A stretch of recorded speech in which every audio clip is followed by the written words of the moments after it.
Ya, halo semua. Sekarang kita akan mempelajari tentang persamaan diferensial homogen. Kita awali dengan definisi.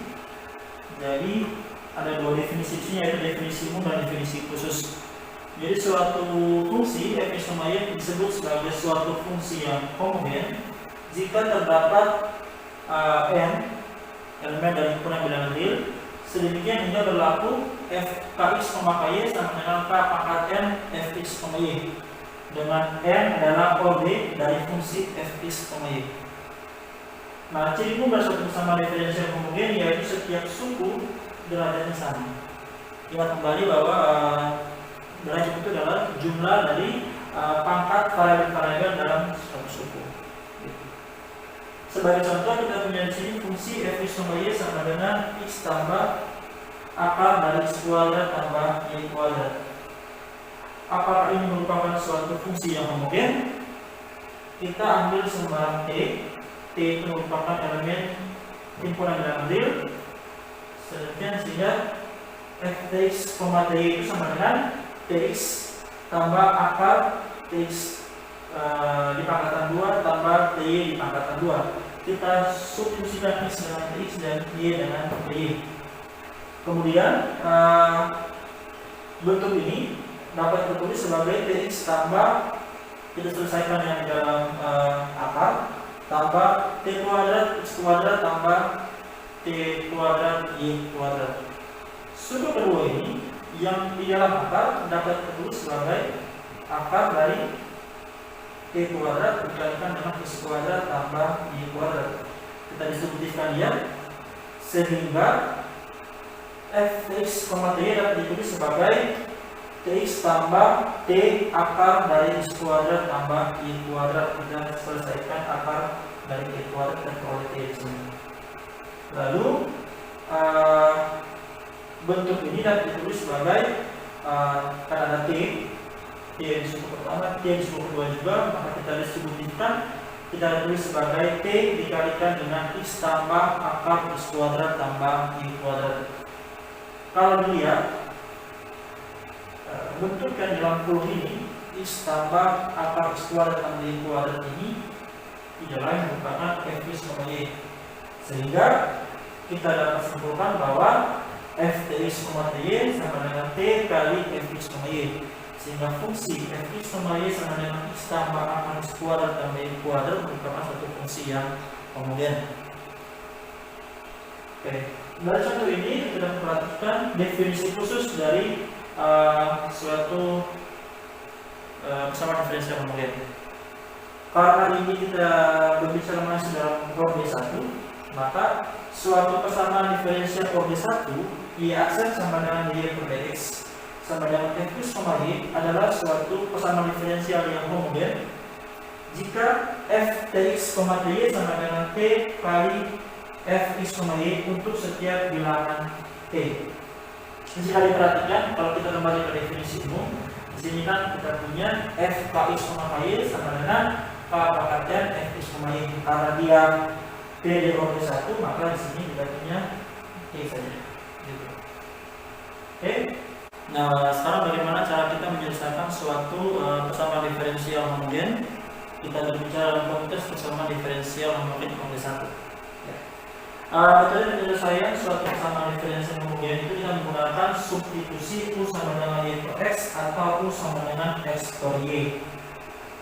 Nah, kita ingat kembali untuk umum persamaan diferensial dengan variabel-variabel yang terpisahkan atau kubah-kubah yang terpisahkan, y sama dengan fx dx. Kita lihat variabel y di ruas kiri dan variabel x di ruas kanan. Nah, bentuk ini dapat dinyatakan sebagai dy per dx sama dengan y aksen sama dengan fx per y seperti ini. Oke. Sekarang memberikan suatu persamaan diferensial dengan kubah-kubah atau variabel yang terpisahkan, y aksen sama dengan dy per dx sama dengan y per x. Ingat kembali konsep pembagian dua fungsi. Nah, andaikan y per x ini sama dengan u, y per x ini sama dengan u, maka kita peroleh y sama dengan ux. Nah, Maka Y aksen sama dengan Y aksen sama dengan U aksen X tambah U X aksen. Oke, karena Y aksen ini adalah turunan Y terhadap X, maka kita peroleh Y aksennya sama dengan U aksen X tambah U. Seperti ini. Jadi kita punya Y aksen sama dengan U aksen X tambah U atau U tambah U aksen X seperti ini. Selanjutnya kita substitusikan yang dua ini, kita peroleh Y aksen sama dengan U tambah U aksen X ke satu di atas.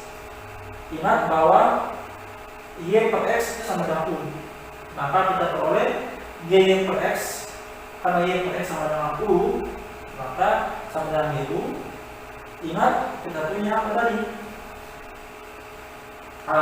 Ini sama dengan Y aksen, Y per X sama dengan Y aksen, sedangkan Y aksen itu sama dengan U tambah U aksen X, maka kita peroleh Y per X sama dengan U sama dengan U tambah U aksen X. Seperti ini. Oke, sehingga U aksen X itu sama dengan apa? Sama dengan X du per X sama dengan GU kurang U. Oke, kita operasikan lagi, kita memperoleh 1 per GU kurang U du sama dengan 1 per X dx. Kita peroleh lagi suatu persamaan diferensial dengan perubahan-perubahan atau variabel yang terpisahkan seperti ini. Sehingga penyelesaiannya kita integralkan kedua ruas, kita peroleh integral 1 per GU kurang U du sama dengan integral 1 per X dx. Nah, sehingga jika nilai GU ini diketahui, maka penyelesaiannya dapat ditentukan. Ingat kembali bagaimana cara kita menyelesaikan suatu persamaan diferensial dalam perubahan yang saling terpisahkan. Nah, ini merupakan salah satu contoh bagaimana kita menyelesaikan persamaan diferensial kemudian kode 1. Jadi soalnya adalah tentukan penyelesaian dari persamaan diferensial 2xy aksen kurang y kuadrat tambah x kuadrat sama dengan 0 dengan transformasi U sama dengan y per x. Nah, fungsi kita di sini adalah dalam soal kita punya persamaan diferensial seperti ini, 2xy aksen kurang y kuadrat tambah x kuadrat sama dengan 0, dan kita punya transformasi U sama dengan y per x. Oke, kita lihat di sini, kita punya soalnya, kita tuliskan kembali 2xy y aksen kurang y kuadrat tambah x kuadrat sama dengan 0. Nah, kedua ruas dikalikan dengan 1 per x kuadrat, sehingga kita peroleh 2xy aksen per x kuadrat kurang y kuadrat per x kuadrat tambah 1 sama dengan 0. Oke, di sini mengapa dikalikan dengan 1 per x kuadrat? Tujuannya untuk mengarahkan kita pada yang ditentukan di soal bahwa U sama dengan y per x. Di sini transformasi yang kita gunakan yaitu U sama dengan y per x. Makanya di sini kita kalikan dengan 1 per x kuadrat. Sehingga dari persamaan ini kita selesaikan, kita peroleh sini bisa dilihat 2x per x kuadrat tinggal 1 per x ya. Sehingga kita tuliskan sebagai seperti ini. Oke, sudah ini.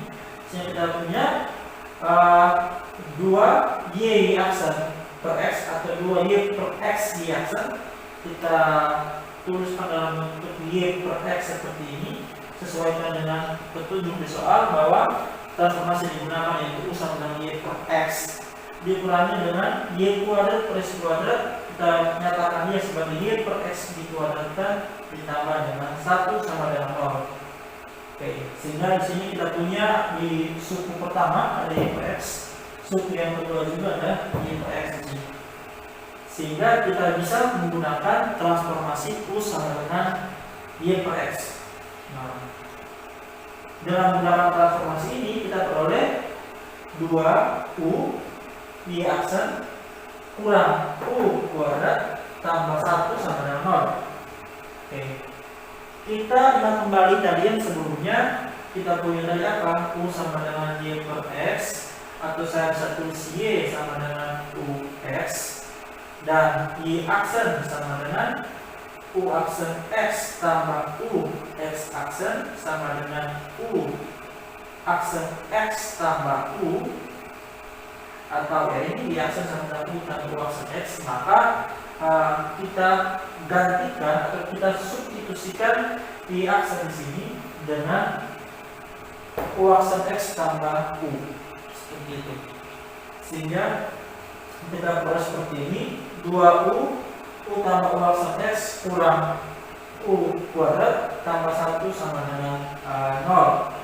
Lalu kita selesaikan lagi di tahap berikutnya, kita gunakan sifat distributif ya, 2U kuadrat tambah 2U U aksen X kurang U kuadrat tambah 1 sama dengan 0. Ada 2U kuadrat di sini, ada negatif U kuadrat sini, maka kita memisahkan U kuadrat tambah 2U X U aksen tambah 1 sama dengan 0. Lalu sama seperti tadi, kita mulai menggunakan konsep persamaan diferensial dengan variabel-variabel yang saling terpisahkan. Jadi di sini kita punya U kuadrat tambah 1, yang ini kita jelaskan perluas dengan negatif 2U X U aksen, sehingga kita peroleh U kuadrat tambah 1 sama dengan negatif 2U X U aksen. Lalu U aksen ini, ingat bahwa U aksen itu adalah turunan U terhadap X, atau kita bisa tuliskan U aksennya itu sebagai DU per DX seperti ini. Sehingga kita punya U kuadrat tambah 1 sama dengan negatif 2UX negatif 2UX dikalikan dengan DU per DX, negatif 2UX DU DX. Lalu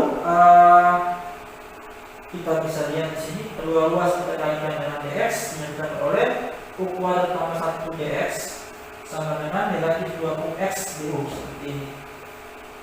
Kita lihat di sini sudah, oh ya, ini U, ini DX, ini X DU. Kita buat dalam persamaan diferensial dengan variabel yang saling terpisahkan atau variabel yang terpisahkan. Maka kita ruas I kita nyatakan dalam U dan ruas anak kita nyatakan dalam X. Sehingga ini ada U di sini. Ya, oke. Ini masih ada U ya, DU di sini. Kita punya sini X, maka kita harus memisahkan dia. Jadi kita jabarkan seperti ini, dia menjadi seperti ini. Ini ingat ini DX ya, DX sehingga negatif. Saya bisa tulis saja mungkin. Kita punya U kuadrat tambah 1 DX sama dengan negatif 2UX DU. Lalu ini DX, ini DU, kita jabarkan dia menjadi negatif 1 per X, ini ya, negatif X DX sama dengan U ini, U per ini, U kuadrat tambah 1 DU. Oke. Sehingga dua ini ya yang lupa ya, sehingga dia menghasilkan seperti ini, 2U per U kuadrat tambah 1 DU sama dengan negatif 1 per X dx gitu. Sehingga tinggal kita integralkan kedua sisi, kedua ruas, integral dari 2U per U kuadrat tambah 1 DU sama dengan integral dari negatif 1 per X dx. Integral dari 1 per X berlalu dengan X, sehingga kita bisa tuliskan sama dengan ini jadilah U kuadrat tambah 1 sama dengan negatif ln X tambah C seperti ini. Oke. Selanjutnya kita lihat di sini kita punya ln U kuadrat tambah 1 sama dengan negatif ln X tambah C. Nah, bentuk ini dapat kita tuliskan seperti ini. U kuadrat tambah 1 sama dengan E pangkat negatif ln X tambah C. Ingat kembali lagi di konsep logaritma, sifat logaritma. Oke. Lalu sampai di sini tinggal kita substitusikan, kan kita punya itu ya. U itu kan sama dengan apa? Y per X. Kita punya U sama dengan Y per X ini. Maka kita substitusikan U dengan Y per X kita peroleh Ya, mutlak dari y per x dipangkat 2 tambah 1 sama dengan e pangkat negatif ln x tambah c. Oke. Selanjutnya kita perhatikan di yang ruas kanan. Kita punya e pangkat negatif ln x tambah c. Kita gunakan sifat bentuk pangkat, kita peroleh e pangkat negatif ln x tambah dikalikan dengan e pangkat c. Oke. Lalu, nah lihat sini, e pangkat negatif ln x dapat dinyatakan sebagai e pangkat e ln x pangkat negatif 1.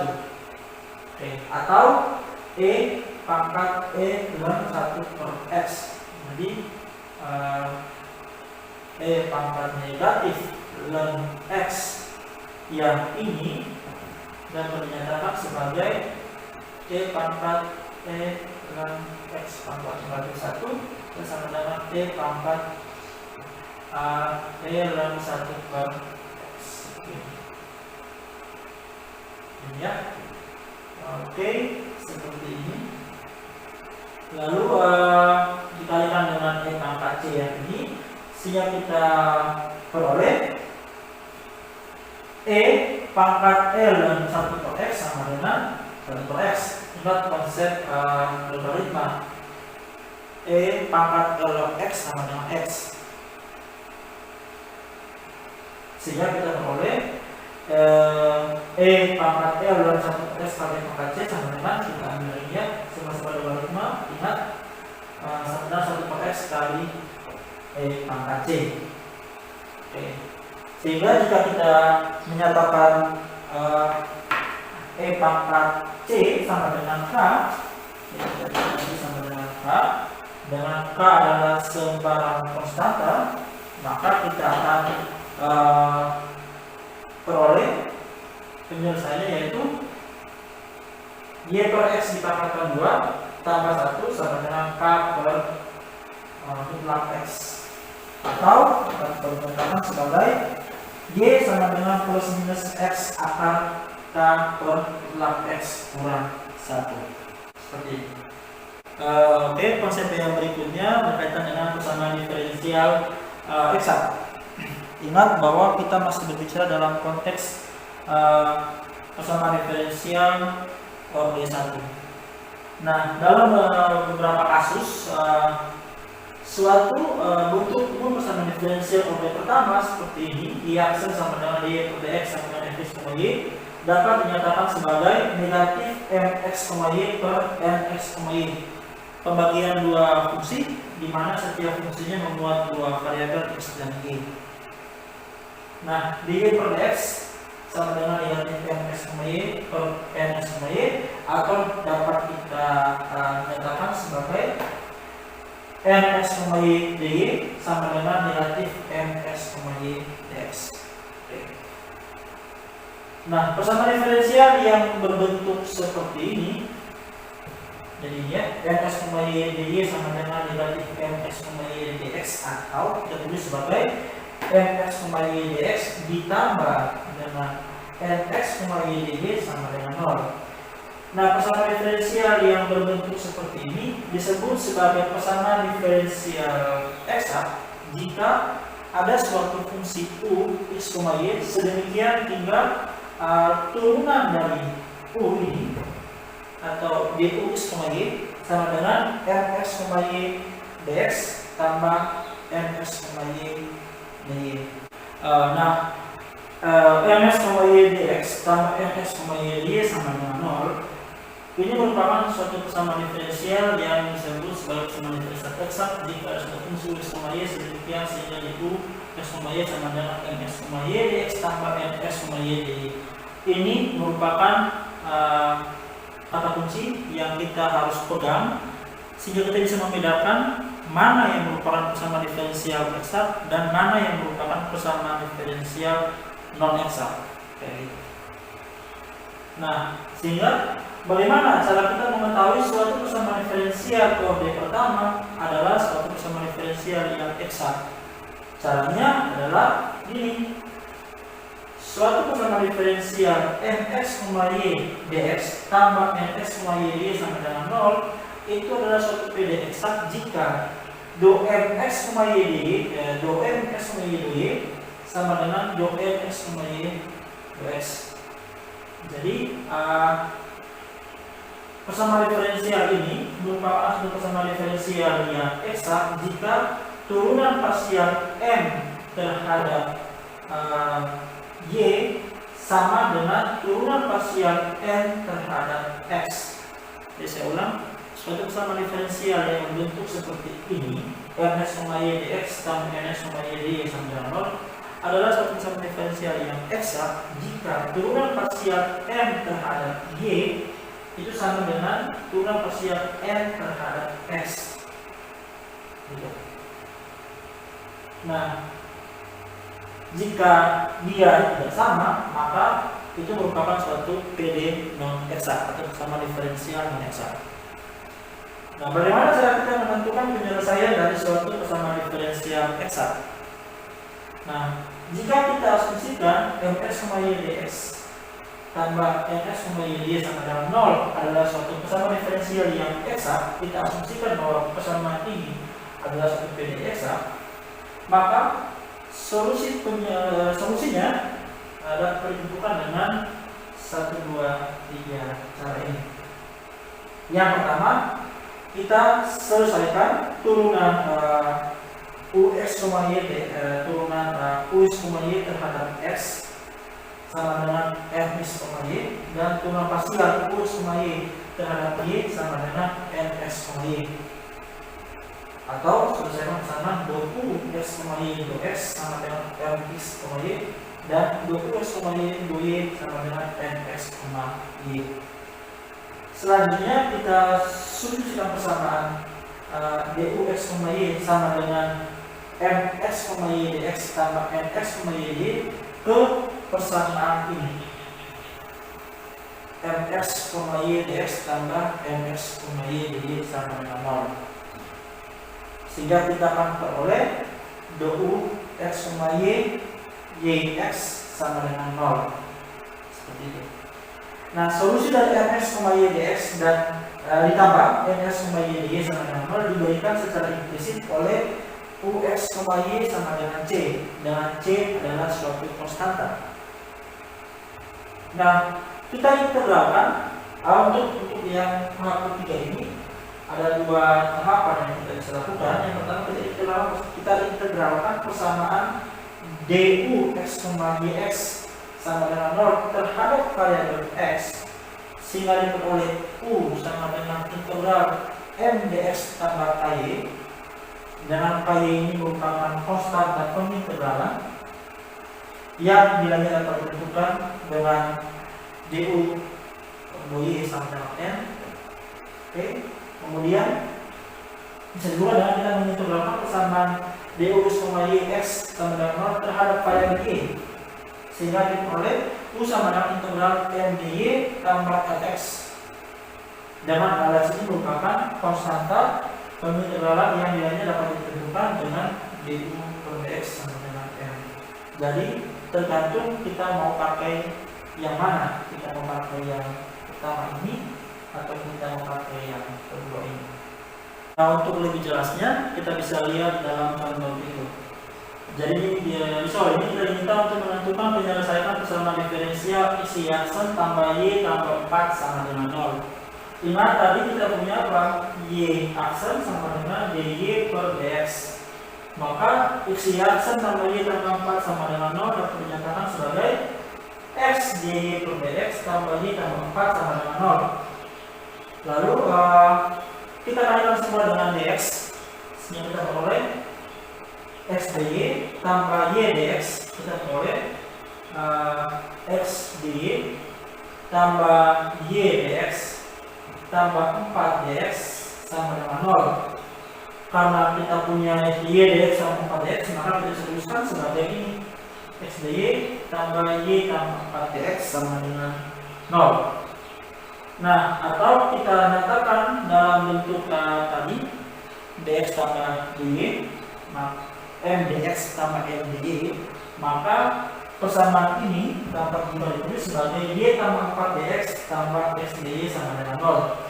sehingga kita peroleh mx, y dx nya adalah y tambah 4dx dan mx, y dy nya adalah x dy. Oke. Selanjutnya kita punya di sini mx, y sama dengan y tambah 4. Kita punya mx, y sama y tambah 4. Saya tuliskan di sini mx, y sama dengan y tambah 4. Maka kita punya do n, do y itu sama dengan 1 tambah 0 sama dengan 1. Dan kita punya mx, y itu sama dengan x, maka kita punya do n, do x itu sama dengan 1. Nah, dapat dilihat di sini sama dengan 1 dapat kita simpulkan bahwa do n, do y sama dengan do n, do x sama dengan 1. Sehingga dapat kita simpulkan bahwa persamaan diferensial itu merupakan suatu persamaan diferensial yang eksak. Karena dia PD eksak, maka kita menyelesaikannya juga dengan menggunakan langkah-langkah penyelesaian suatu PD eksak. Nah, bagaimana caranya?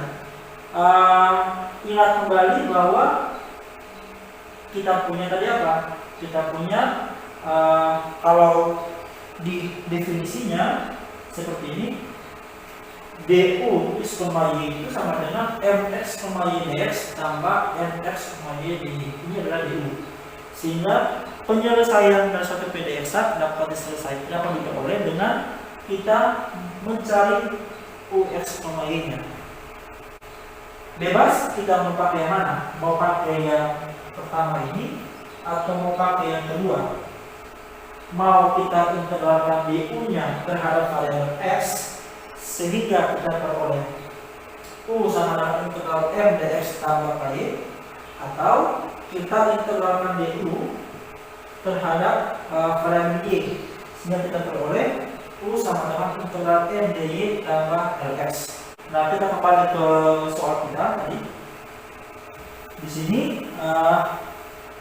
kita memakai yang kedua, kita integralkan u terhadap y, ya.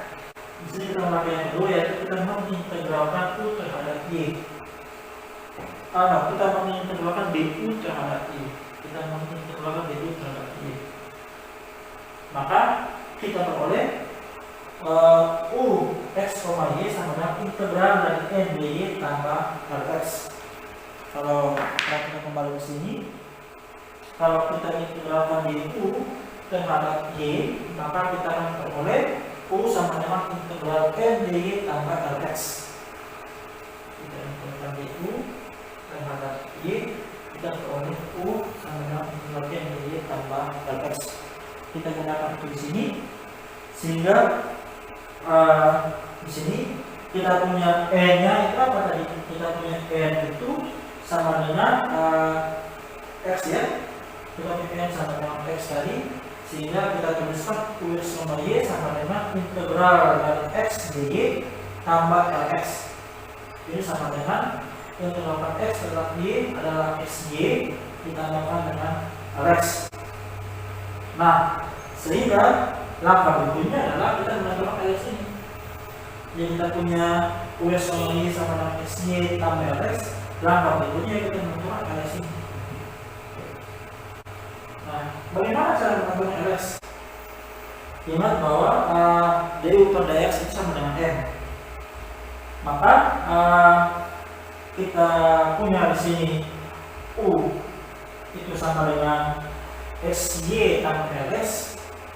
Kita nyatakan di sini menjadi d per dx dari xy tambah lx, karena kita punya u sama dengan xy tambah lx itu sama dengan m sama dengan y tambah 4. Tinggal di sini kita punya m sama dengan y tambah 4. Lalu perhatikan yang luas sendiri, d per dx dari xy tambah lx dapat dinyatakan sebagai d per dx dari xy tambah d per dx dari lx. Atau yang suku pertama ini sama dengan y ditambah dengan d per dx dari lx. Oke. Sehingga kita peroleh di sini Y tambah D per dx lx sama dengan Y tambah 4. Kita punya Y, kita coret. Kita peroleh D per dx lx sama dengan 4. Kita integralkan, sehingga kita peroleh lx sama dengan integral dari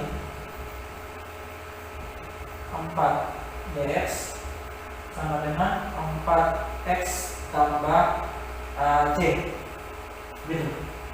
Sehingga kita substitusikan kembali ke persamaan yang awal. Kita punya di sini ux, y sama dengan xy tambah lx, maka di sini ux, y sama dengan xy tambah lx kita gantikan dengan 4x tambah c menjadi xy tambah 4x tambah c. Oke. Karena ini merupakan suatu persamaan diferensial yang homogen, nah kita kembalikan ke bentuk umum yang sebelumnya kalau kita lihat di awal, sehingga kita punya itu kan kalau dilihat kembali di awal, saya kembali ke slide sebelumnya. Di sini kita punya mx, y dx tambah mx, y dy sama dengan 0. Oke. Ini merupakan suatu PD eksak jika kita punya fungsi u sedemikian sehingga du itu adalah mx, y dx tambah mx, y dy. Oke. Kalau misalnya 0 di sini ya, bisa dilihat di sini, maka kita nyatakan ini sebagai xy tambah 4x tambah c sama dengan 0. Nah, sehingga kita peroleh xy sama dengan negatif c kurang 4x atau y sama dengan negatif c per x kurang 4. Jadi penjelasan kita adalah ini. Ini adalah solusi kita, yaitu y sama dengan negatif cx kurang 4. Oke. Tadi kita bicara tentang PD eksak, sekarang kita bicara yang terakhir tentang persamaan diferensial non eksak atau PD non eksak. Saya bisa di sini kita punya persamaan diferensial 1 per y dx tambah 2xy dy sama dengan 0. Nah, ini bukan merupakan suatu persamaan diferensial eksak, karena kalau kita mencari turunan parsial dari m terhadap y atau m dy, nilainya tidak akan sama dengan turunan parsial dari m terhadap x atau m y tidak sama dengan m x. Nah, tapi kita dapat membentuk ini menjadi suatu persamaan diferensial yang eksak. Caranya bagaimana? Kita mengalihkan persamaan diferensial dengan sesuatu sehingga menghasilkan m sama dengan m x. Misalnya di sini kita kalikan persamaan diferensial ini, kita kalikan kedua ruasnya dengan y per x, sehingga kita peroleh kedua ruas dikalikan dengan y per x ya, kita peroleh 1 per y kali y per x menghasilkan 1 per x dx tambah 2xy kali y per x menghasilkan 2y dy sama dengan 0. Kalau kita lihat m dy, turunan m terhadap y nya adalah 0 dan turunan n terhadap x nya juga adalah 0, sehingga kita peroleh m dy sama dengan m x sama dengan 0. Ini merupakan suatu PD eksak. Jadi jika kita punya suatu persamaan diferensial yang non eksak, kita dapat mengubahnya menjadi suatu persamaan diferensial yang eksak dengan cara mengalihkannya dengan suatu faktor pengalih. Nah, di sini misalnya kita gunakan y per x, f(x) y sama dengan y per x. Oke. Jadi fungsi pengalih di sini, misalnya dicontohin dari y per x ini secara umum dinyatakan sebagai ini, mu sama dengan f(x, y). Secara matematis dia disebut sebagai faktor pengintegralan. Jadi faktor pengintegralan di sini adalah suatu fungsi yang jika dikalikan pada suatu PD non eksak akan menyebabkan PD tersebut menjadi PD eksak. Oke, faktor independen adalah suatu fungsi fx, yang jika dikalikan pada suatu persamaan diferensial yang non eksak akan menyebabkan persamaan diferensial tersebut menjadi persamaan diferensial yang eksak. Seperti ini. Nah, oke, secara matematis dapat menyatakan seperti ini bahwa fx, y dx dan fx, y dy sama dengan 0 dengan m y sama dengan m dx. Kemudian dengan menggunakan faktor pengali yang kita simbolkan dengan mu di sini menghasilkan mu m dx tambah mu n dy sama dengan 0. Nah, mu ini akan menyebabkan do m do y sama dengan do mu n do x. Seperti itu. Nah, bagaimana cara kita menentukan mu? Nah, ada dua kemungkinan. Yang pertama, mu itu sama dengan mu x, dan yang kedua, mu sama dengan mu y. Gitu. Kita mulai dari kemungkinan pertama, yaitu mu sama dengan mu x. Nah, diketahui suatu persamaan diferensial mu m dx tambah mu n dy sama dengan 0. Mu ini yang menyebabkan persamaan diferensial tersebut menjadi persamaan diferensial eksak. Nah, jika dia sudah menjadi persamaan diferensial eksak, maka kita tinggal menyelesaikan dia menggunakan langkah-langkah penyelesaian persamaan diferensial eksak. Seperti itu. Nah, jika PD ini mu m dx tambah mu n dy ini adalah satu persamaan diferensial yang eksak, maka turunan dari mu m terhadap y itu akan sama dengan turunan dari mu m terhadap x yang tadi kita punya do m do y sama dengan do n do x. Di sini kita punya do mu n do y sama dengan do mu n do x. Karena kita punya mu sama dengan mu x, maka di sini kita bentuk ini dapat kita nyatakan sebagai ini, yaitu mu dari do m do y tambah 0m sama dengan mu do u do x dari m ditambah dengan do n do x dari mu. Mengapa seperti itu? Kita lihat di ruas kiri.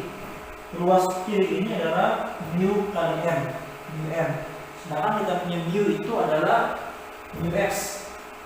Maka ketika kita menurunkan ini, kita peroleh mu kali turunan dari m terhadap y.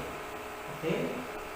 Di tengah ini adalah do y, maka mu kali turunan rahasia m terhadap y tambah mu ini diturunan sama dengan 0 tambah m. Gitu. Hal yang sama juga di ruas kanan. Jadi kita menurunkan mu n terhadap x, maka kita peroleh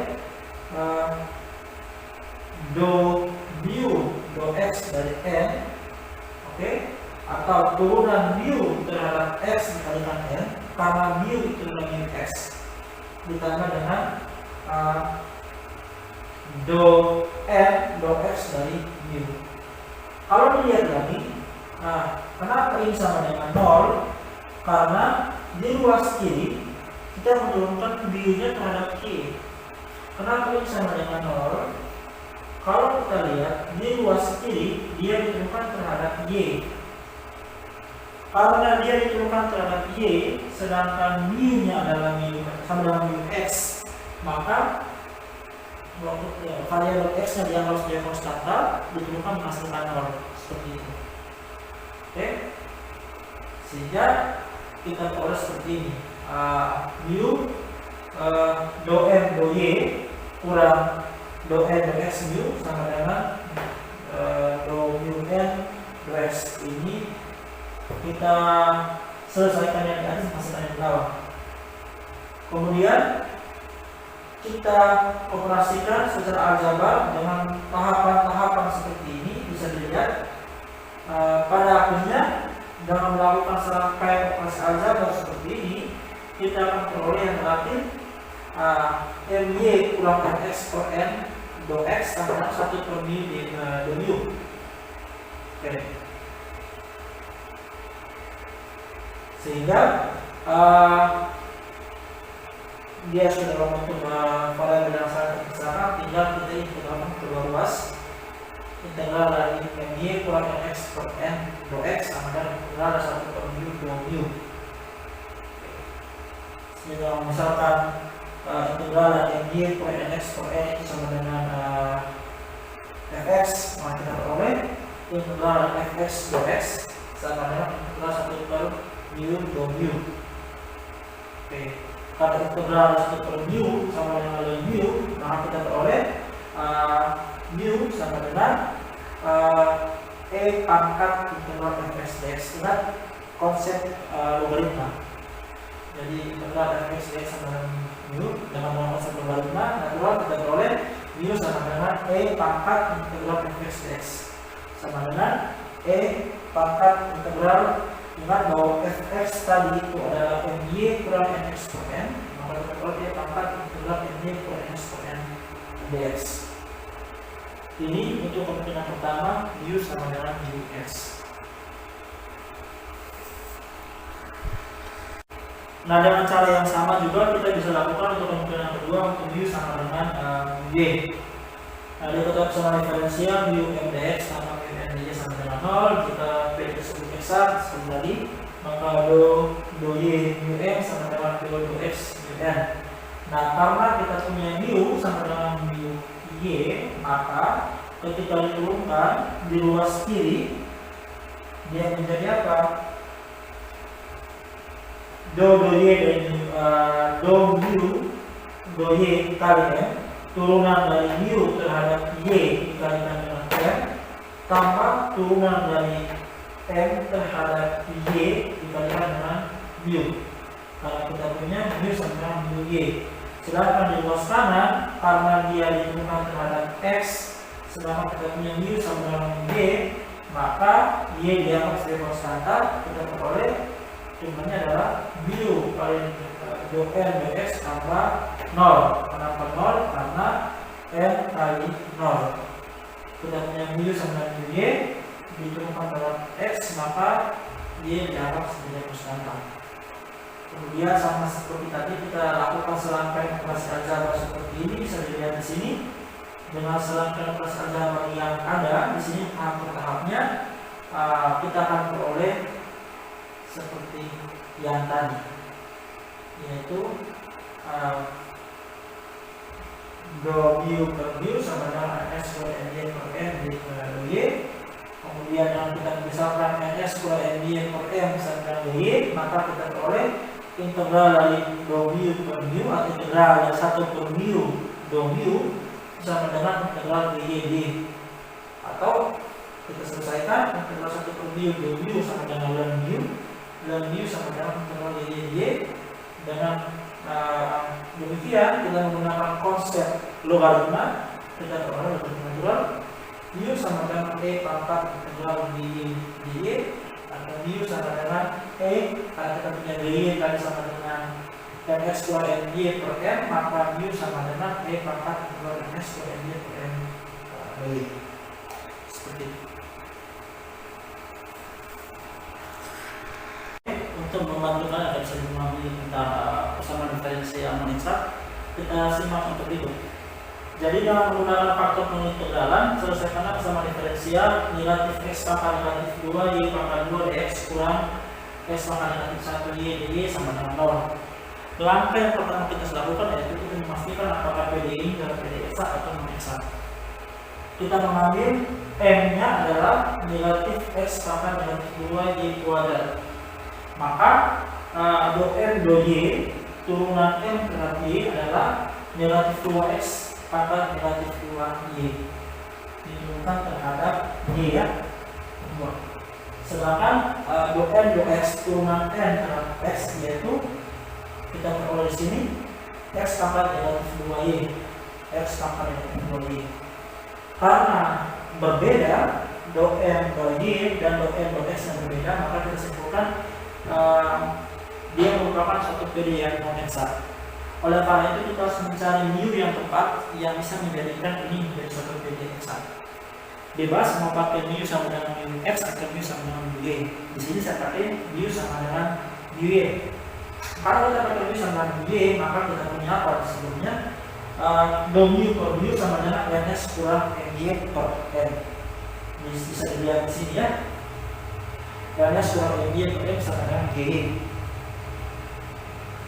Sehingga di sini kita selesaikan ns, kita ambil turunan n terhadap s, lalu my adalah turunan m terhadap g yang ini dibagi dengan m yang ini, kita operasikan, kita akan memperoleh sama dengan 3 per y, sehingga mu sama dengan e pangkat g per y pangkat g y sama dengan e pangkat integral. Jelas, mu sama dengan e pangkat integral d sama dengan e pangkat integral negatif 3 per y. Kita operasikan, kita memperoleh mu-nya sama dengan 1 per y pangkat 3. Oke. Sehingga kita sudah punya mu, kita masukkan ke persamaannya, mu m dx tambah mu n dy. Kita peroleh seperti ini. Jadi mu m dx tambah mu n dy sama dengan mu kali m dx tambah n dy, atau 1 per y pangkat 3 dikalikan dengan semua ini. Kalikan semua ini. Itu negatif x pangkat negatif 2 y pangkat 2 kurang x pangkat negatif 1 y.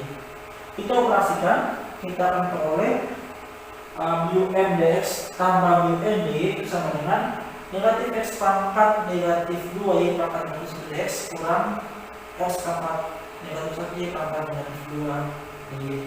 Nah, kita cek apakah dia sudah eksak atau belum. Kita cek apakah dia sudah eksak atau belum. Ternyata kalau dilihat di sini, turunan dari mu m terhadap y itu sama dengan negatif x pangkat negatif 2 y pangkat negatif 2 ya. No, karena y pangkat negatif 2 dikalikan ke depan menjadi negatif 1 kali negatif x pangkat negatif 2 y pangkat negatif 2, maka kita peroleh do mu m do y sama dengan x pangkat negatif 2 y pangkat negatif 2. Begitu juga dengan kita punya n nya, kita punya mu n